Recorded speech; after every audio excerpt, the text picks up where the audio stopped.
So before I begin, I just wanted to update our agenda. Roberta is still our grammarian. Kelly has very graciously stepped in to be our smile for the day. Omkar, unfortunately, will not be doing his speech. Karen Armstrong has stepped up to be the table topics master. So we don't need Karen as a speech evaluator. Table topics evaluator is who? Me. Oh, Dave. Position, and Carrie Pallister has taken on the timer's report for Dan Russell. Other than that, I think all of our people are in place. So this weekend we are approaching our first fall long weekend, Thanksgiving, which for many of us means spending time with family and friends, eating too much, and then spending the following week incarnating leftover turkey into various iterations of soup sandwiches. So Thanksgiving for many of us means that we're being thankful for family, friends, abundant food. And for the past week, I've seen my Facebook friends extending their thanks to everything from a successful crop of tomatoes to the run of sunshine we're having and to their children's health. And yet, I haven't heard anyone being thankful for a transatlantic journey.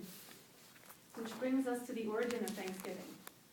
On one of those many attempts to find the elusive Northwest Passage to the Orient, English explorer Martin Frobisher of Frobisher Bay found eastern Canada. And he established a settlement in about 1578 and held a ceremony in what is now called Newfoundland to give thanks for surviving the long journey.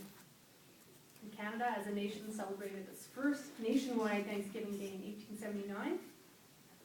So whether it be long journeys or a bumper crop of tomatoes, our theme this week is putting the thanks in Thanksgiving. And to help us navigate, I will call upon a team of speakers and then our general evaluator, starting off with our grammarian, Roberta Campbell. Welcome, Roberta.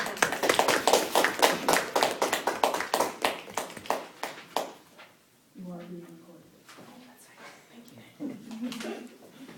Hello, Toastmasters. I'm the grammarian for the day, so that means that I will be listening attentively to what I hear today with the idea that I can provide some feedback to improve our word usage and also to acknowledge colorful language. And I will be tracking where the use of fillers.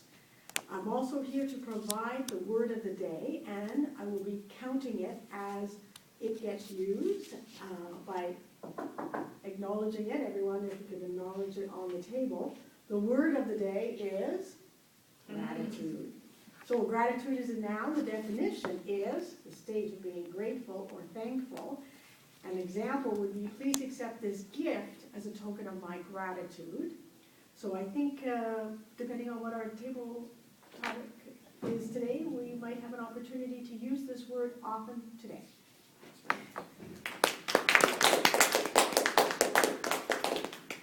And now I'd like to introduce our smile or inspiration of the day, Ms. Kelly.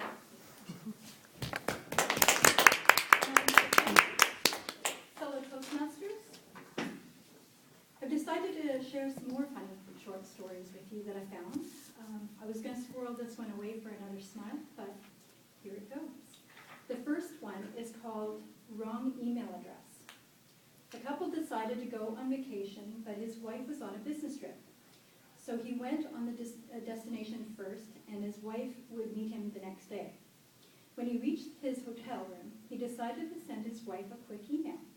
Unfortunately, when typing her address, he mistyped a letter, and the note was directed instead to an elderly preacher's wife whose husband had suddenly passed away the day before.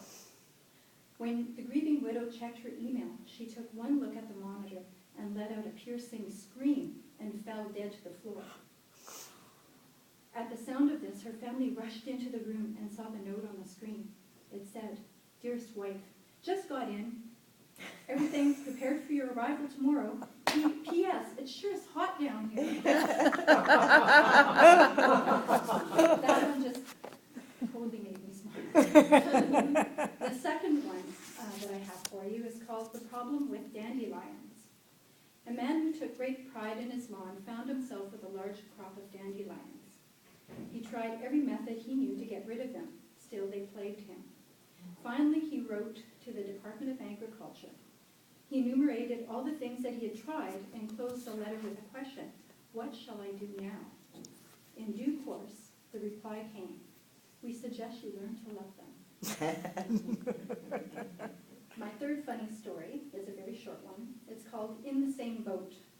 Two men were out on the ocean in a boat.